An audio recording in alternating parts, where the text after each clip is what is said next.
o'clock. So it's 5:30, so we'll go ahead and call this workshop to order. And just welcome everybody for coming out, and we'll go ahead and get started here, starting with item number 1 for the town recorder position. And Tyler, if you want to go over that. Sure. So if you'll notice, we have a new face up here at the table with us tonight. I interviewed some candidates and had some deliberations over the town recorder position, and I ultimately decided to promote from within, and so Tiffany has been selected for that position, as well as finance director. The town recorder position does require an official confirmation by the BMA, more of a procedural thing, so that'll be coming up 2 weeks at our next meeting. But glad to have her in this position and the knowledge that she's going to bring to it, having worked here for over 3 years. Congratulations, and thank you on that. Any questions or anything on that one?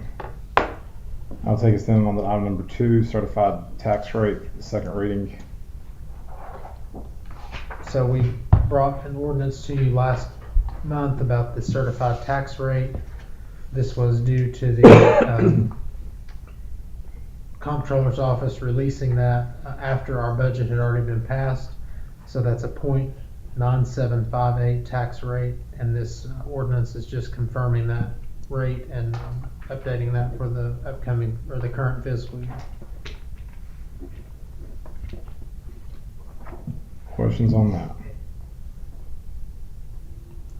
Moving on then to item number 3, update on flock cameras. So if you remember, during our budget conversations, there was an item approved for flock cameras within the police department budget.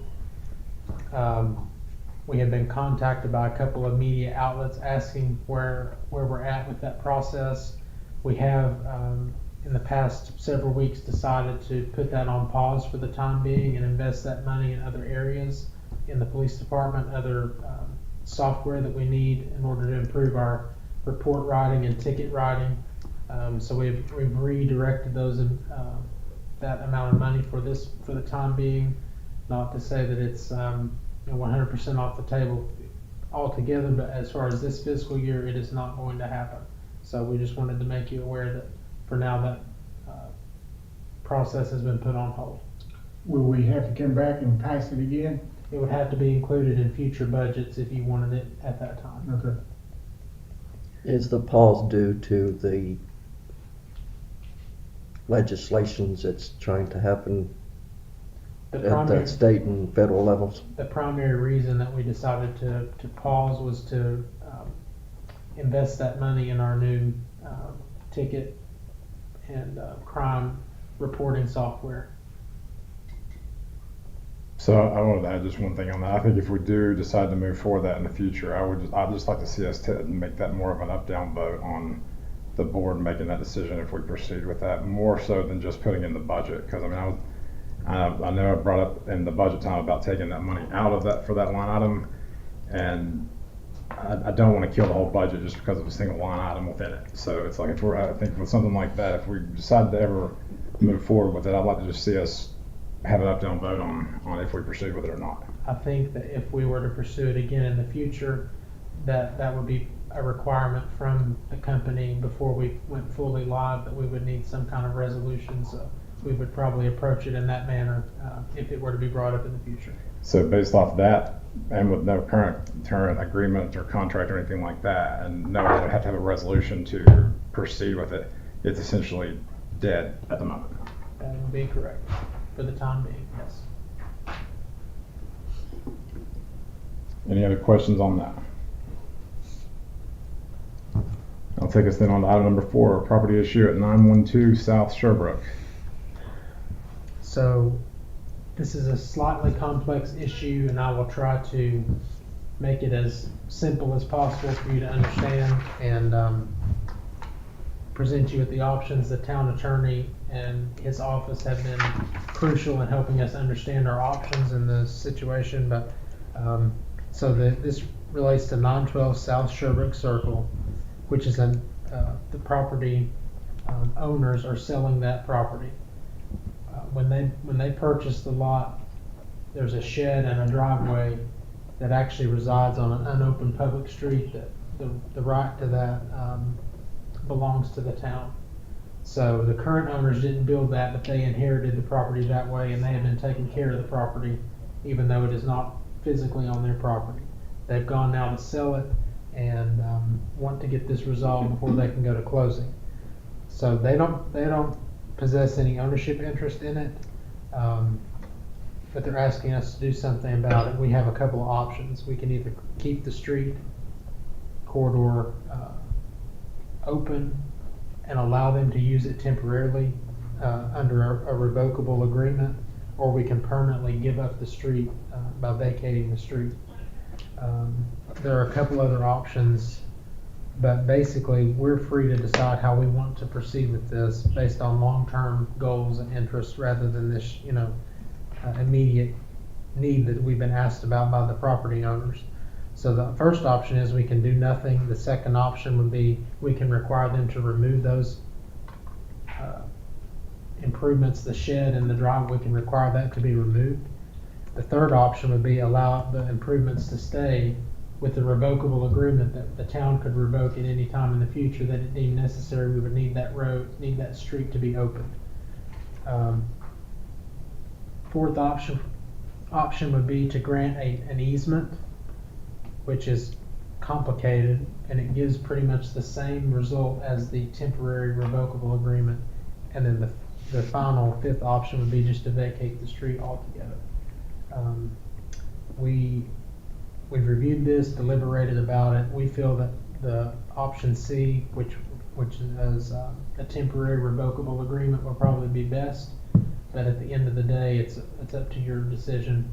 And I will let the town attorney speak to any further comments that he may have that might give you more insight on the issue, and then we can have any questions. And there's a couple of different avenues to really achieve a situation to kind of give everybody what they want here. But really, our position is to take care of the town. And there's two different things that achieve essentially the same outcome. One of which is to grant an easement. And the easement itself seems simple, and there's different ways to explain it, but more or less, the easement can be written two different ways. One of which it would go specifically as to the new owner, another way in which it would go to the land itself. And if the town ever wanted to take that land back, it's my understanding, I think there's around 70 acres behind that property, and they wanted to utilize that for any type of development or anything that could benefit the town, that could lead to litigation, to just a headache down the road. We could do a revocable license, which essentially achieves the same exact thing. It allows them the use of that land. It allows them to maintain, do as they please, but it's revocable at any time by the town. And that would be recorded along with the deed, so it's nothing permanent. It would be with the understanding that if the town wanted to use that 70 acres behind that and use that particular entrance rather than another egress route, another entrance route, that they would still have access to that. So it's kind of a layer of protection for the town, and down the road, even though this little road piece of land in between may never be used, this may never be an issue in the future. But if it is, it allows us to just simply say, okay, we're taking that back, we now want control of it. So it's almost like it's on loan. Whereas the other way is physically going through litigation to try to recover it. Well, Jason, what's your input on it? You're a public, you know these roads better than everything.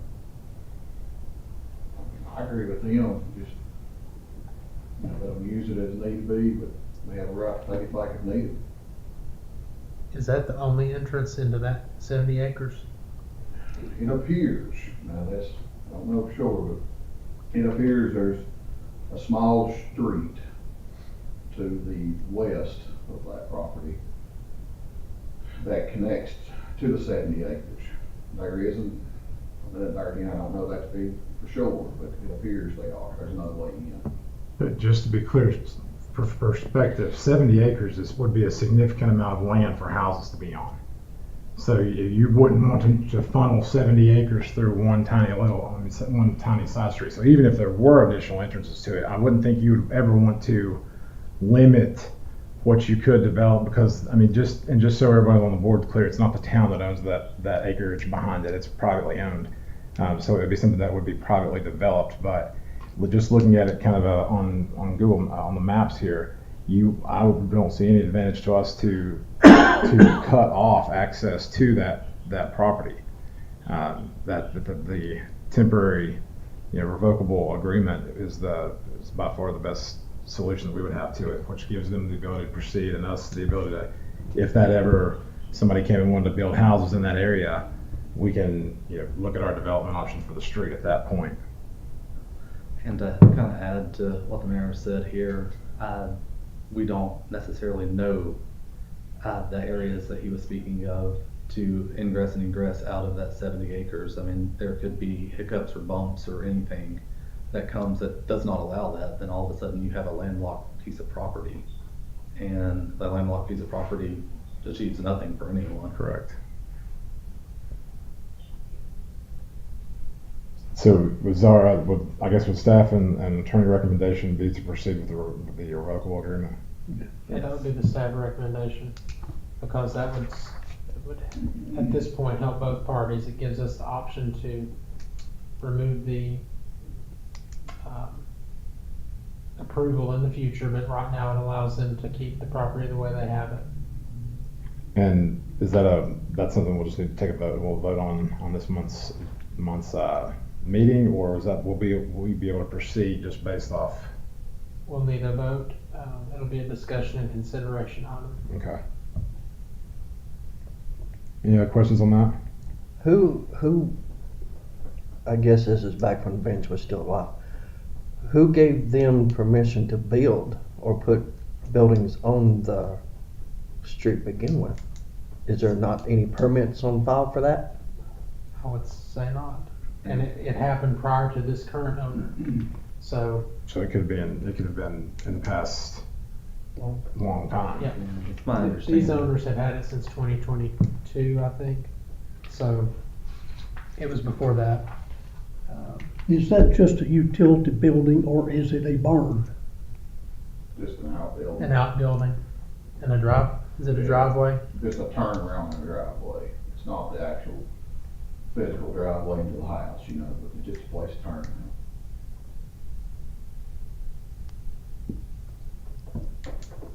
All right, moving on then. Item number 5, revisit of ordinance 23-518, street parking. So in 2023, you all passed an ordinance regarding parking on the street.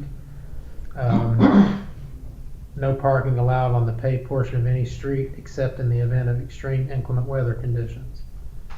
Temporary parking permits may be issued at the discretion of the chief of police.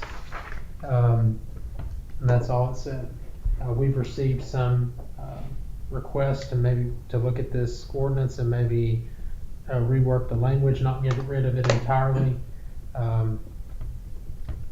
And so I think that it might be a good time to look at that and see if there might be some different language. I think that the premise of the ordinance is a good idea. You need it for public safety measures, but as we've even talked as staff, inclement weather is a time when you really need the streets to be clear. That's kind of an interesting carve out that you would want cars parked on the street during inclement weather.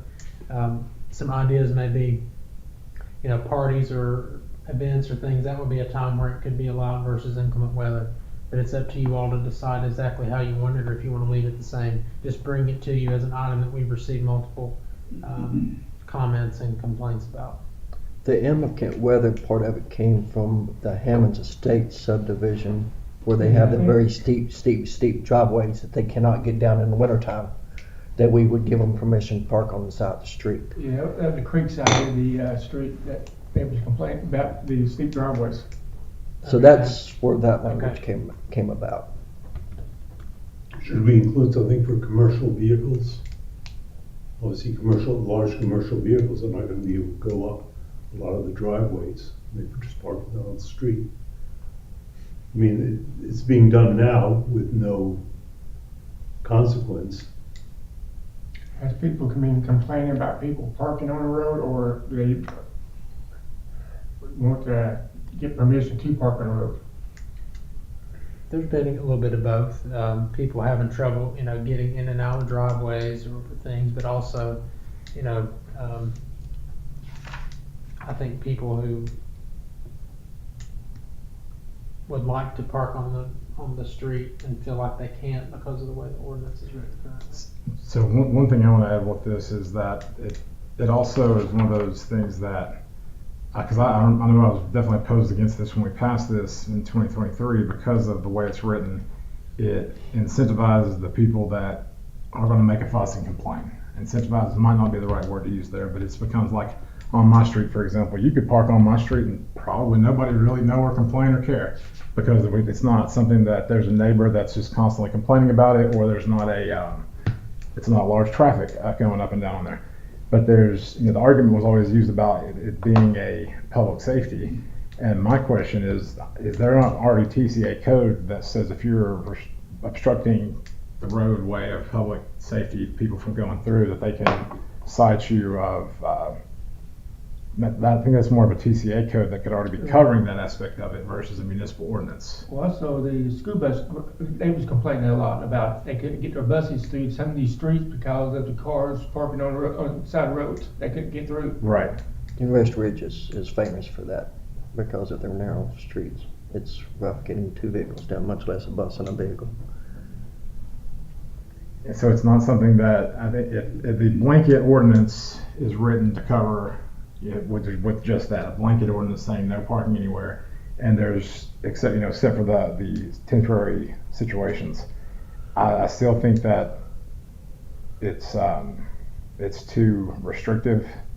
That there are more situations that can arise where you might need people parking on the side of the road responsibly, obviously, but also that the way it's written, it gives the complainer a tool to try to use government in their complaint, and I'm not a huge fan of that. So it needs to be something that we revisit and look at a way to make it where we're still, the roads are still able to be traveled, but also not just overbearing for the sake of being overbearing. My thoughts on it. Are there areas that you want to see carve-outs, exceptions for, that I can draft into an ordinance for your consideration? Besides commercial, I've heard commercial vehicles. The idea of a permit from the police chief to me is a total waste of everybody's time. That again, I didn't vote in favor of this ordinance when we passed it, and I don't still agree with that aspect of it. That's a waste of time from everybody. And it's hard to even get that information out to the general public to know that they would even have to do that. So I would 100% strike that language from it. Is there anything that's enforceable under the current TCA that's obstruction of roadways? And none of the roads are that big here. I don't mind the policy as is. It just, if we're in an issue permits, it should probably come from here instead of from us. And then right now they just call me. I let everybody know, but the roads, none of our roads are big. So I mean, it causes the problem anytime there's cars parked on the street. I mean, we don't get that many calls for it really, but when we do, we have to go out and run them off. But they usually have plenty of room in their driveway. Do y'all ever give tickets out and you see cars parked on the side of the street? I think since I've been here, they've cooperated. We've gone out there, knocked on their door, and they'll move it into their driveway. Most of the time, they're parked on the street when there's not a reason to even park on the street.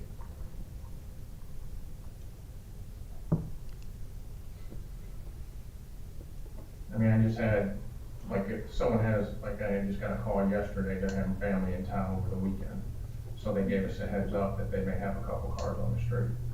So I just advised all the officers, if we get calls out there, we'll discuss it to whoever the complainant is and advise them that it's temporary. In the statute that you were referring to, it does put it at the officer's discretion, and that is the portion of ticketing is to ask them to move the cars to a required place. you're making reference to the TCA statute. Yeah, that is TCA 3917-307. Okay, I was looking at 3917 and 1812. I know mostly it's biggest complaints is in the mornings and the okay, afternoon with the bus routes. What's the buses, I've talked to the bus drivers in the past, and then one of the other big issues is when they park in the streets, and again, all these streets are small. Yeah. So it can get in the way when people on the other side of the road are trying to back out or pull out of their driveway.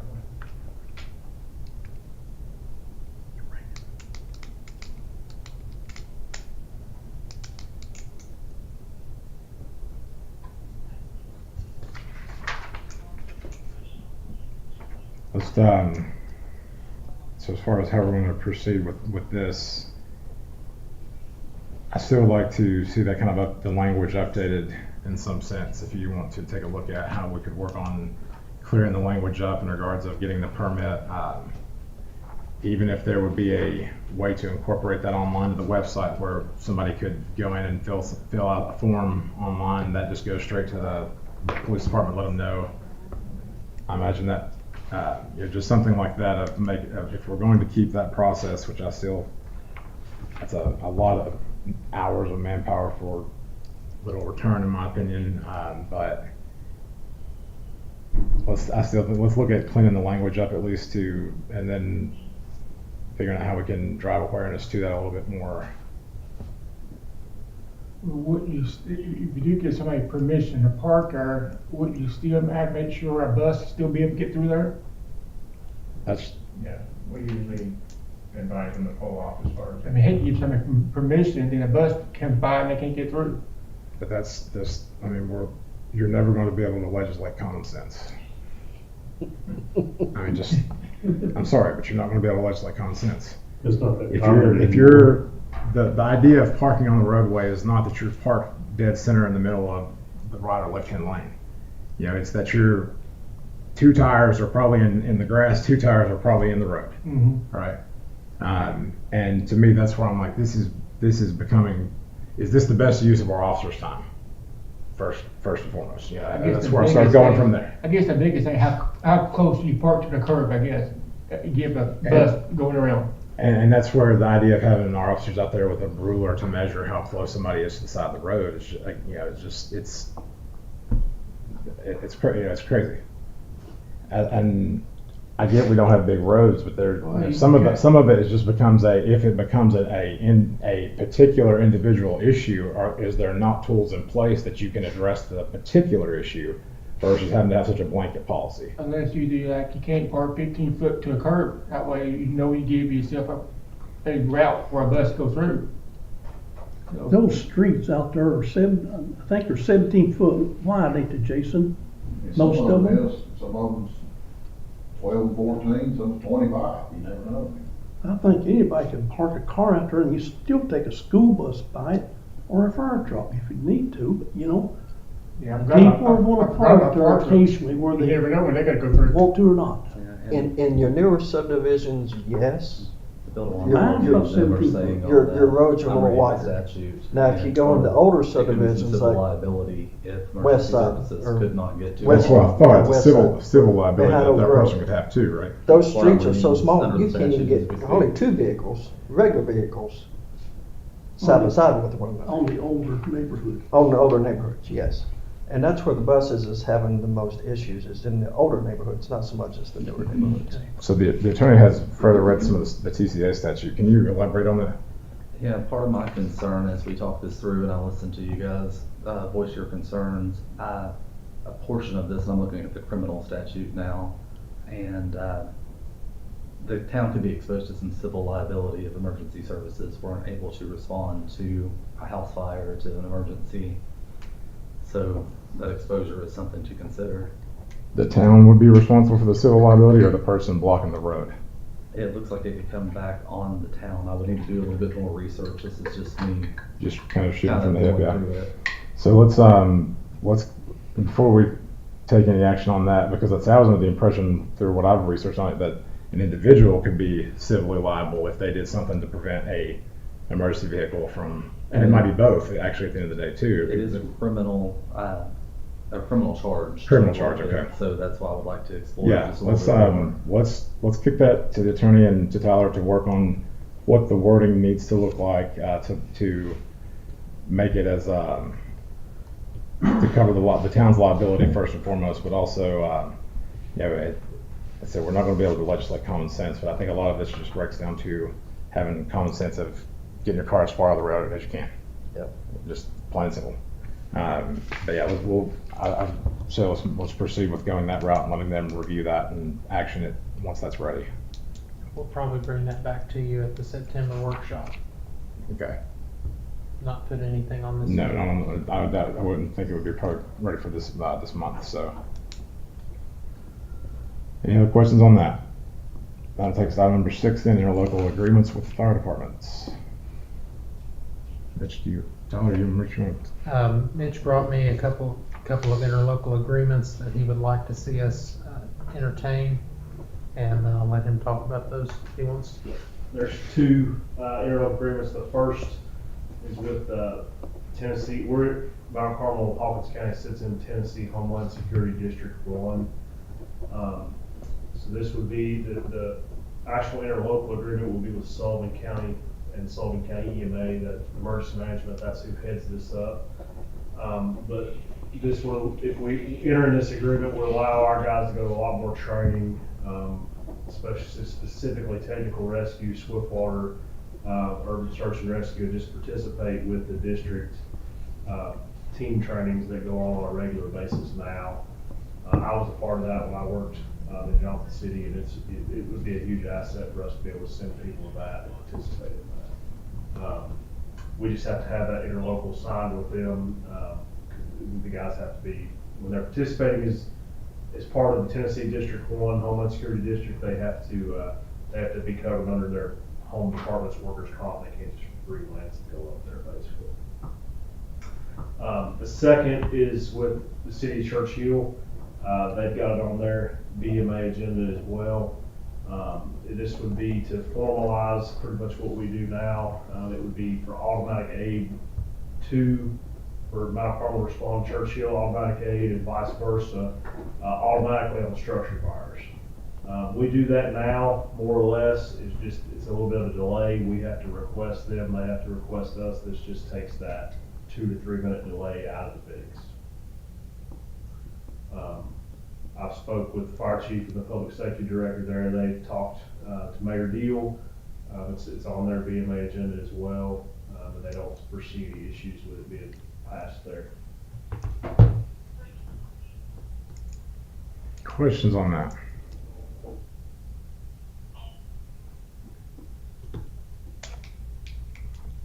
I think we'll be ready to move that forward then on the meeting. I'll take us to item number 7 for an update of rules of order. And Tyler, you want to go over that? Sure. So we had some pretty back and forth discussion back in April and May about moving a meeting and rescheduling a meeting, and when that motion was brought up and everything. And I think we talked about, making sure that we follow our rules that we set forth and all those things, so that we have orderly meetings and motions not made out of order. So I think one way to do that is to adopt our agendas at the beginning of each meeting. That's pretty standard procedure. We just don't do it currently. I've done some research on Robert's rules and think that it's important for us to add that in. So we'll look at updating our whole order of business to include adoption of the agenda, so that at that point in time, it takes a simple majority to adopt the agenda. If anybody wants to add anything, which that runs into open meetings, it requires a 2/3 majority to add something to a meeting. That also opens you up to further potential litigation if you were to try to walk something onto a meeting that was not publicly noticed. But really, it gives you an opportunity to confirm the business that's set before you for the meeting, and I think it'll just be a routine thing we need to add. So we're going to look at updating that. Also give a space for us to do employee recognition or any type of visitor recognition right at the beginning of the meeting, so that we follow what we said we're going to do. More of a housekeeping item. Questions on that? So basically, this is if you're trying to add a topic at a meeting, Right. not something that's previously requested to be set. Okay, And it's then just to be human, to also the business meeting, the workshop would be available from, if you wanted to add something at the beginning of the meeting, you'd be able to add at the beginning of the meeting. We're not actually taking action on that. Okay. This should just be your business meeting where you could have a true actionable item gets added night of meeting. And Got it. those, Okay, thank you. that in itself is very limited in what you're allowed to do. That's what I was Because of- trying to get to. It would be something minor, Right. not a substantial issue. Right. If you do that, you could be open to litigation. Okay, okay. Thank you for the clarification. Any other questions on that housekeeping item? Before we close out, I just want to thank departments that are here. I think it's the majority of everybody for coming out Saturday and putting on Touch a Truck and Back to School event. Have received nothing but positive feedback about it from to the guys, and you make sure you pass that along down to the guys that were here, because the getting to kind of just even be out there and observe it too. I mean, I think everybody did a great job of representing the town, representing your departments, and everybody should be commended for that. I think we will have learned some things that we'll do a little differently next time. Hopefully there won't be a monsoon happening a few hours beforehand. But considering all things considered with it, we had a great turnout, great participation, and wonderful feedback. So thank you all for your great work on that. Let me add to that. I represent Mount Carmel at the retirement function for Sheriff Lawson. And amazingly, he almost burst into tears at one point. He's been in law enforcement 49 years, 16 as a sheriff. Wow. And August 28th, I think, is his last day. It was really kind of funny. The sheriff's office bought him a rifle, all tricked out, $4,000 rifle. And as he opened it, pulled it out, he said, "Look, my first gun." Anyway, it was a good function, and Well, thank you for going down there and representing us on the town's behalf. We appreciate that. Anybody else? We'll see you in 2 weeks.